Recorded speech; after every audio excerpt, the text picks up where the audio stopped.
सैनिकों रुको, इसी क्षण रुक जाओ। अगर तुम्हारे कुटिल पांव एक पग भी आगे बढ़े तो ये प्रवीर अपने क्रोध से तुम सभी को गंगा में समाहित कर देगा।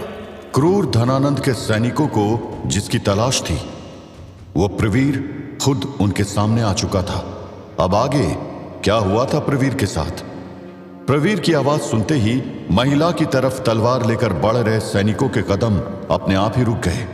सभी सैनिकों ने पीछे मुड़कर देखा तो खाली हाथ मगर किसी योद्धा की तरह दिखने वाला प्रवीर, मगध सुरक्षा नायक और वर्तमान में मुरा का पति प्रवीर खड़ा हुआ था। प्रवीर को देखते ही सैनिकों के सरदार समेत सभी सैनिकों के चेहरे पर खुशी की लहर दौड़ गई। सैनिकों के सरदार ने हंसते हुए कहा, अहो भाग्य हमारे, संपूर्ण मगध की सेना को जिसकी प्रतीक्षा थी वो प्रवीर स्वयं हम लोगों के सामने आकर किसी योद्धा की भांति खड़ा हुआ है। इतना सुनते ही प्रवीर ने कहा, मगध राज दरबार के क्रूर सैनिकों, मुझे अकेला देखकर परेशान मत हो। वन का राजा शेर भी अकेले शिकार करने के लिए निकलता है। स्मरण रखना, विपत्ति जब आती है कैर को ही दहलाती है। योद्धा नहीं विचलित होते, आओ युद्ध करो। राष्ट्रकवि रामधारी सिंह दिनकर ने कहा था, सूरमा नहीं विचलित होते, क्षण एक नहीं धीरज खोते।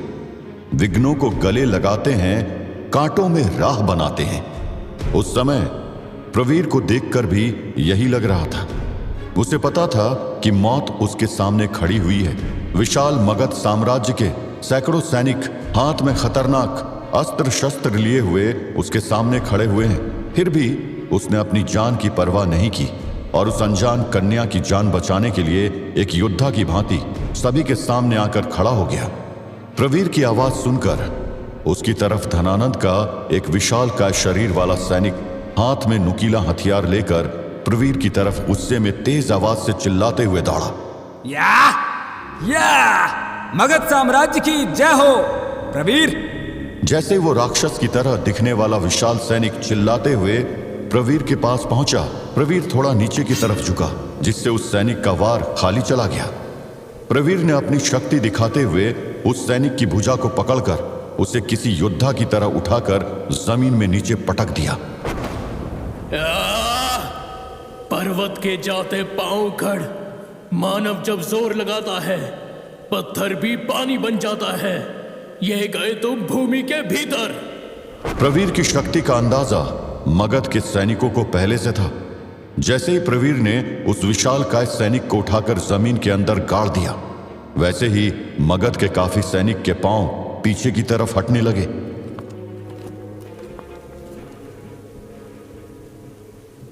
आओ वीर योद्धाओं, मेरे समक्ष आओ।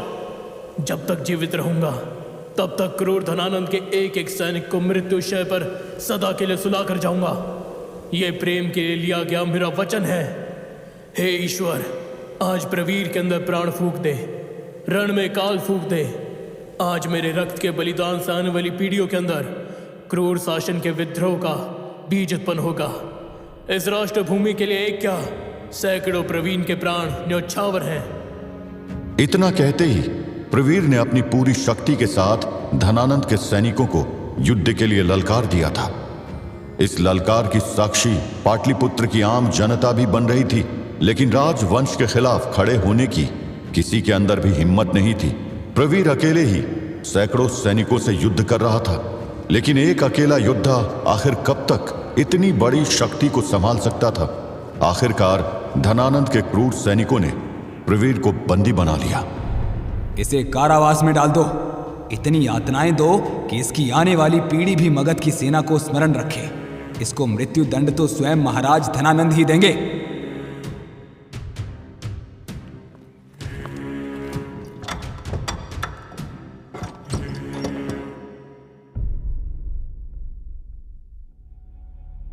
प्रवीर को सजा देते हुए महाराज धनानंद ने उसे मृत्यु दंड का आदेश दिया। साथ ही एक शर्त भी रखी, जिसके लिए अगर प्रवीर हां कर देगा तो उसकी मृत्यु की सजा माफ कर दी जाती और उसे कारावास से भी रिहा कर दिया जाता। क्रूर महाराज धनानंद के सामने राज दरबार में प्रवीर को पेश किया गया। मगध राजमहल से विद्रोह करके तुम्हें क्या प्राप्त हुआ? ये कारावास, और अब आगे तुम्हें मृत्यु दंड मिलेगा। बस यही ना? इसी के लिए तुम उस दासी मुरा को लेकर यहां से भाग गए थे। प्रवीर को देखकर साफ पता चल रहा था कि उसे कारावास में बहुत अधिक यातना दी गई है। उसके पूरे शरीर में बुरी तरह से चोट लगी हुई थी। कई जगह से तो खून भी बह रहा था। घायल प्रवीर ने आगे बढ़ते हुए क्रूर महाराज धनानंद से कहा, महाराज, प्रेम और युद्ध एक ही नाव के नाविक हैं। यदि विजय प्राप्त ना हो तो योद्धा या प्रेमी युद्धबंदी बन जाता है।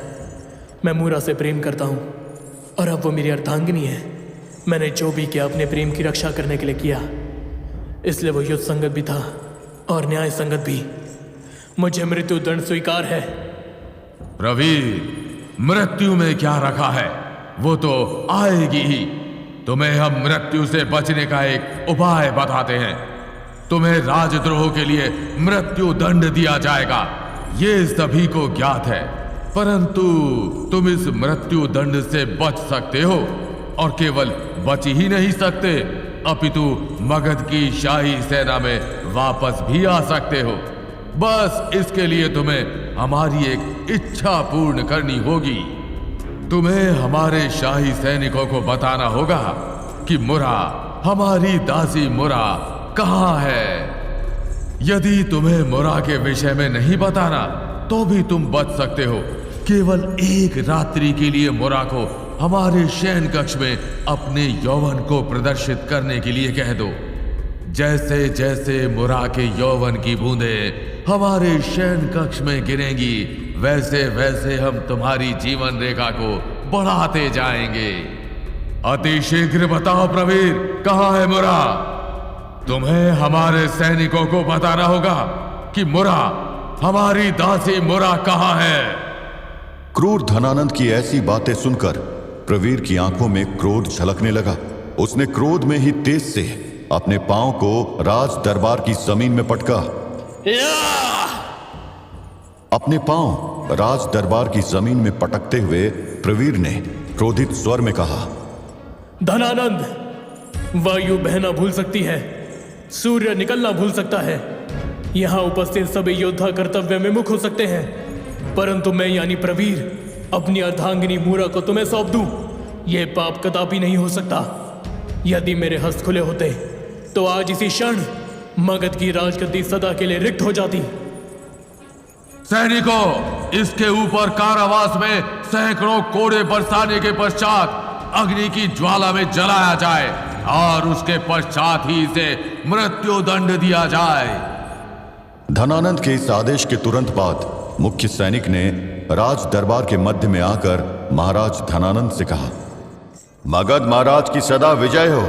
महाराज, आपको चिंतित होने की आवश्यकता कदापि नहीं है। हम कारावास में प्रवीर से मुरा के विषय में प्रत्येक जानकारी निकाल लेंगे। आप निश्चिंत रहिए, अतिशीघ्र वो दासी मुरा आपके चरणों में होगी। यदि ऐसा संभव हुआ तो 1000 स्वर्ण मुद्राएं तुम्हारी। क्रूर महाराज धनानंद के इस आदेश के बाद कारावास में प्रवीर को बुरी तरह से सताना शुरू हुआ। उसे बहुत बुरी तरह से पीटा गया। जीवित रहना है तो जीवा को खोल, मुरा को महाराज के शयन कक्ष में भेज दे। युद्धवीर मत बन, अपने प्राण बचा।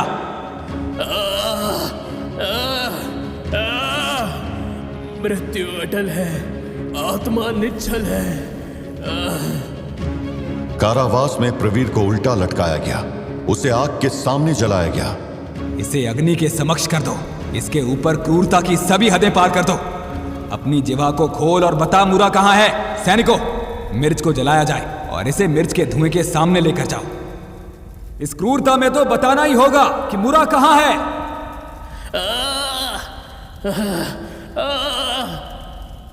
प्रवीर के ऊपर हो रहे अत्याचार लगातार बढ़ते जा रहे थे। वह ऐसा अत्याचार था कि प्रवीर को मृत्यु प्यारी लगने लगी थी। उसके मन में एक ही इच्छा थी कि उसे किसी भी तरह मृत्यु नसीब हो जाए, लेकिन मौत भी उसके पास नहीं आ रही थी। प्रवीर को यह भी पता था कि अगर उसे जिंदा रहना है तो उसे मुरा को कामुक धनानंद को सौंपना होगा। तमाम अत्याचार से टकराकर प्रवीर ने कहा,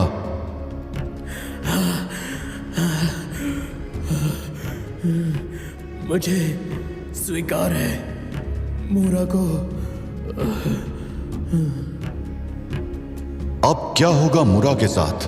क्या प्रवीर ने धनानंद की शर्त मानते हुए मुरा को कर दिया था धनानंद की हवस के हवाले? कैसे लिया था इतिहास ने करवट? भारत के बनने की यह महागाथा बदल रही है एपिसोड दर एपिसोड। ट्विस्ट एंड टर्न से भरा होगा अगला एपिसोड। बनते रहिए साक्षी और सुनते रहिए आचार्य चाणक्य की गौरव गाथा।